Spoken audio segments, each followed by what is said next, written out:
Hello friends, super magic રસોઈમાં મિત્રો હું આપનું સ્વાગત કરું છું।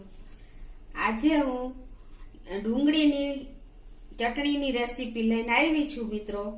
તો તમને આ ચોક્કસ આ રેસીપી ગમશે તો તમને મારો વિડીયો ગમે તો લાઈક કરજો, શેર કરજો અને સબસ્ક્રાઇબ કરવાનું તો ભૂલતા જ નહીં। તો મિત્રો આ ડુંગળીની ચટણી બનાવવા માટે મેં શું ઇન્ગ્રેડિયન્ટ લીધા એ પણ હું તમને બતાવી દઉં। એમાં મેં મીડિયમ સાઈઝના એટલે કે સેજ નાના મોટાની એવા 4 કાંદા લીધા છે, 2 ટેબલથી 3 ટેબલ સ્પૂન જેવા આપણે ધાણા છે, કલોંજી છે 1 ટેબલ સ્પૂન જેવી, અને 1 ટેબલ સ્પૂન જેવું આપણે ચટણીની પેસ્ટ લીધી, આંબલીની પેસ્ટ લીધી છે। તમે આખી આંબલી હોય તો પણ ચાલે। 8 થી 10 લસણની કળી છે 1 ટેબલ સ્પૂન, આપણે અડદની દાળ છે 1 ટેબલ સ્પૂન, વરિયાળી છે, જીરું છે, રાઈ છે, મેથી છે, લાલ મરચું છે, કાશ્મીરી આખા લાલ મરચા છે, લાલ મરચું પાવડર પણ કાશ્મીરી છે, ખાંડ છે, મીઠું છે અને તેલ છે। આટલા ઇન્ગ્રેડિયન્ટ જોશે મિત્રો। તો આપણે બનાવવાનું ચાલુ કરીએ। સાંજ પડે અને આપણે શું દરરોજ શાક બનાવવું ને એનો લેડીઝને આપણને વિચાર જ પ્રોબ્લેમ જ હોય છે, એટલે એના માટે આ બેસ્ટ ઓપ્શન છે। તો પેલા આપણે શું કરશું કે ગેસ ઓન કરીને એમાં આપણે 1 ટેબલ સ્પૂન જેવા આપણે ધાણા નાખશું, 1 ટેબલ સ્પૂન આપણે વરિયાળી નાખી દેશું અને અડધો ટેબલ સ્પૂન આપણે જીરું નાખી દેશું।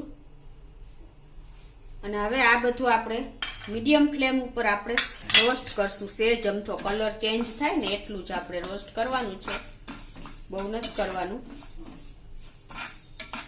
મિત્રો જો 1 જ મિનિટ થઈ છે અને આ બધા આપણે મસાલામાંથી એસેન્શિયલ એનું ઓઇલ છૂટું પડે ને એટલે એકદમ સરસ ફ્રેગ્રન્સ આવે છે। તો હવે એવી સ્મેલ આવી રહી છે। તો હવે આ સ્ટેજે આપણે 4 કાશ્મીરી લાલ મરચા એડ કરી દેશું, આ રીતે કટકા કરીને।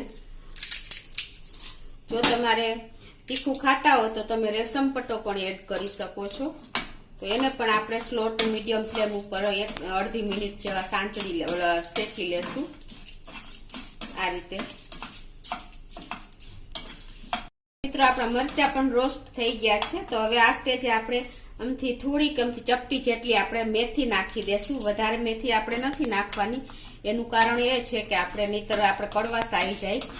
તો સેજ આમથી ચપટી જેવી જ નાખવાની છે અને આપણે હવે ગેસની ફ્લેમ બંધ કરી દેશું અને મિત્રો આને આપણે હવે ઠંડુ થવા દેશું। મસાલો ઠંડો થાય છે ત્યાં આપણે જે મેં મીડિયમ સાઈઝના મીડિયમ ટુ સેજ મોટા એવા કાંદા લીધા છે 4 પીસ, તમારે જો મીડિયમ સાઈઝ હોય તો 5 લેવાના। તો એને પણ આપણે આ રીતે સમારી લેશું, આ રીતે પતલા પતલા સમારવાના એટલે જલ્દી ચડી જાય આપણે।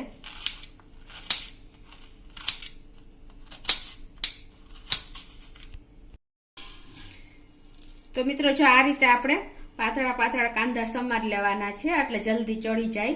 અને આ કાંદાની ચટણી આપણને ઢોસા સાથે પણ બહુ સરસ લાગે છે। તો હવે મિત્રો આપણે આ બાજુ હવે ગેસ ઓન કરીને એક પેનમાં 4 ટેબલ સ્પૂન જેવું આપણે તેલ મૂકી દેશું। મિત્રો આ ચટણી તમારે 1 અઠવાડિયું ફ્રીજમાં તમે કાચની બરણીમાં ભરીને રાખી શકો છો, એટલે આના માટે આપણે થોડુંક તેલ વધારે જોઈએ છે। તો અત્યારે હું 4 ટેબલ સ્પૂન જેવું એક પેનમાં તેલ ગરમ કરવા મૂકી દીધું છે। તેલ ગરમ થઈ ગયું છે। હવે એમાં આપણે આખી લસણની કળી 8 થી 10 નાખી દેશું અને એને આપણે સેજ એવી સાંતળી લેશું। બહુ નથી સાંતળવાની કેમ કે આપણે હજી આમાં કાંદા નાખશું તો એની સાથે સરસ સંતળાઈ જશે।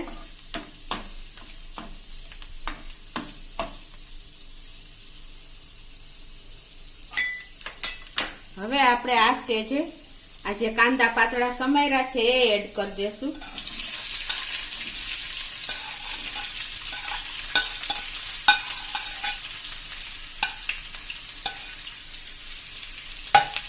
અને એને પણ આપણે આવી રીતે સેજ એવા લાઈટ પિંક થાય એવા સાંતળી લેશું।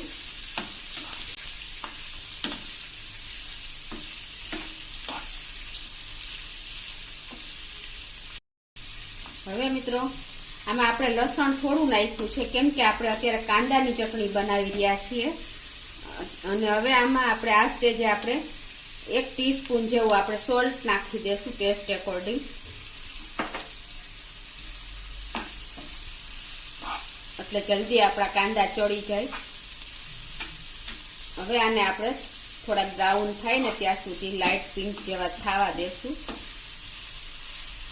તો મિત્રો જો આપણા સેજ બ્રાઉન જેવા કાંદા થઈ ગયા છે. તો જો આ સ્ટેજે હું તમારે આખી આંબલી હોય ને તો એ પણ એડ કરી શકો છો, 2 થી 3 પીસ. અત્યારે હું આંબલીની પેસ્ટ છે એ એડ કરી રહી છું.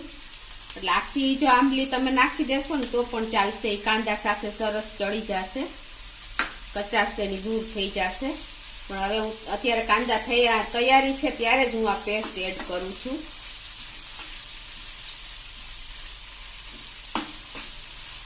ગેસની ફ્લેમ મિત્રો અત્યારે આપણે સ્લો ટુ મીડિયમ જ રાખવાની છે. મિત્રો જો આપણા કાંદા રેડી થઈ ગયા છે. હવે આપણે ગેસની ફ્લેમ ઓફ કરી દેશું અને આને આપણે ઠંડુ થવા દેશું. ઠંડા થાય છે ને કાંદા લસણ, ત્યાં આપણે હવે આ જે મસાલો રોસ્ટ કર્યો હતો ને એને આપણે મિક્સર જારમાં નાના એમાં નાખીને આપણે એને પીસી લેશું. એ પણ ઠંડો જ થઈ ગયો છે. તો જો આપણો મસાલો પણ જો રોસ્ટ કર્યો તો એ મેં એકદમ પાવડર ફોર્મમાં સરસ કરી લીધો છે. એનું ટેક્સચર જો આવું જોઈએ મિત્રો, તમે જોઈ શકો છો. પણ જો આપણે એક વાટકીમાં લઈ લેશું. હવે મિત્રો આ જ મિક્સર જારમાં આપણે આ જે કાંદા સાંતળા છે ને લસણ, કાંદા અને આંબલી, એને પણ આપણે પીસી લેશું, સરસ પેસ્ટ કરી લેશું. આ પણ જો આપણે ઠંડી જ કરવાની છે. ઠંડી થયા પછી જ આપણે એને પીસવાનું છે. તો મિત્રો આમાં આપણે સેજ પણ પાણી નાખ્યા વગર આ પીસવાનું છે. આપણે કાંદા લસણ ને જે સાંતળા હતા એ પણ પેસ્ટ બનાવી લીધી છે. આવી એકદમ ફાઇન પેસ્ટ જો આપણી કેવી સરસ પેસ્ટ તૈયાર થઈ ગઈ છે. હવે આપણે આનો વઘાર કરી લેશું. તો એના માટે આપણે જે કાંદા સાંતળા હતા એ જ પેનમાં આપણે વઘાર કરશું. અત્યારે મારે આ 1 વીક રાખવું છે એટલે અત્યારે હું 2 ટેબલ સ્પૂન તેલ નાખું છું. જો તમારે તરત જ ખાવી હોય તો તમે ઓછું તેલ નાખો તો પણ ચાલે. અત્યારે હું 2 ટેબલ સ્પૂન તેલ લઉં છું. આ તેલ ગરમ થાય એટલે આપણે એમાં આગળ પ્રોસીજર કરશું. તો આપણું તેલ પણ ગરમ થઈ ગયું છે. તો એમાં આપણે અડધી ચમચી જેવી આપણે રાઈ નાખશું અને અડધી ચમચી જેવું આપણે જીરું નાખશું. રાઈ અને જીરું કકડે એટલે મિત્રો એમાં આપણે 1 ટેબલ સ્પૂન જેવી આપણે અડદની દાળ નાખી દેશું.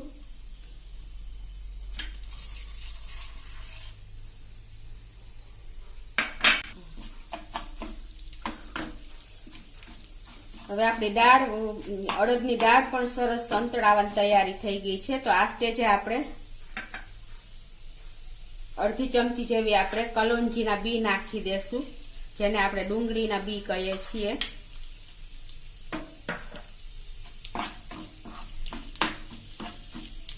હવે આમાં આપણે 1 ટેબલ સ્પૂન જેવું કાશ્મીરી લાલ મરચું નાખી દેશું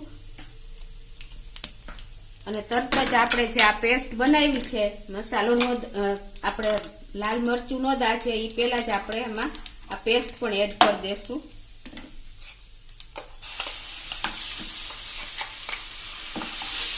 ગેસની ફ્લેમ મિત્રો અત્યારે આપણે સાવ સ્લો જ રાખશું.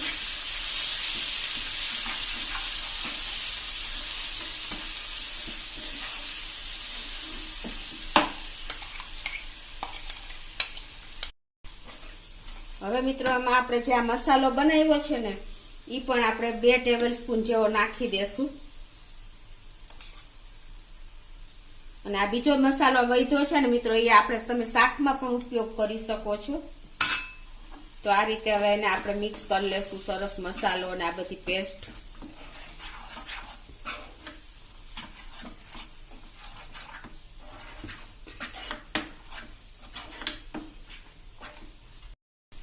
અને હવે મિત્રો આમાં આપણે આંબલી નાખી છે એટલે બેલેન્સ કરવા માટે ટેસ્ટની આપણે 1 ટેબલ સ્પૂન જેવી આપણે સાકર નાખી દેશું, ખાંડ નાખી દેશું.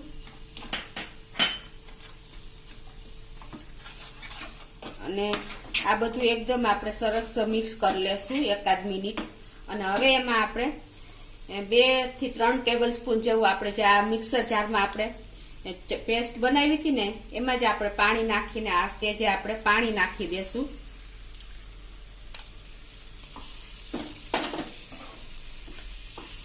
જો તમારે જાડી ચટણી રાખવી હોય મિત્રો, થીક ચટણી, તો તમે પાણી ન નાખો તો પણ ચાલે, પણ મને અત્યારે આ અનુકૂળ આવે છે એટલે હું આટલું પાણી નાખું છું. અને હવે આને આપણે ઢાંકીને તેલ છૂટું પડે ત્યાં સુધી સ્લો ફ્લેમ ઉપર આપણે એને થાવા દેશું. તો મિત્રો 2 થી 3 મિનિટ થઈ ગઈ છે. તમે જોઈ શકો છો આપણું તેલ પણ છૂટું પડી ગયું છે એકદમ સરસ. અને આપણી ચટણી પણ તૈયાર થઈ ગઈ છે. તો હવે ગેસ બંધ કરી દઉં છું મિત્રો. તો હવે એને આપણે એક વાસણમાં સર્વ કરી લેશું. તો મિત્રો હવે આને આપણે જો આ રીતે એક બાઉલમાં લઈ લેશું. આ ચટણી મિત્રો આપણે રોટલી, રોટલા, ભાખરી, થેપલા બધા સાથે સરસ લાગે છે. પણ આપણે વઘારે ભાત સાથે પણ તમે ગ્રેવી તરીકે આ ચટણીનો ઉપયોગ કરી શકો છો. એટલી ટેસ્ટી, ચટાકેદાર અને મોઢામાં પાણી આવી જાય ને એવી ચટણી આપણે શાકના ઓપ્શનમાં કાંઈ પણ ન સૂજે ને ત્યારે તમે આ ચટણી બનાવીને પણ એન્જોય કરી શકો છો. અને તમે આને કાચની બરણીમાં ભરીને 1 અઠવાડિયું સુધી તમે ફ્રીજમાં પણ રાખી શકો છો મિત્રો. તો તમને મારો વિડીયો ગમે તો લાઈક કરજો, શેર કરજો અને સબસ્ક્રાઈબ કરવાનું તો ભૂલતા જ નહીં.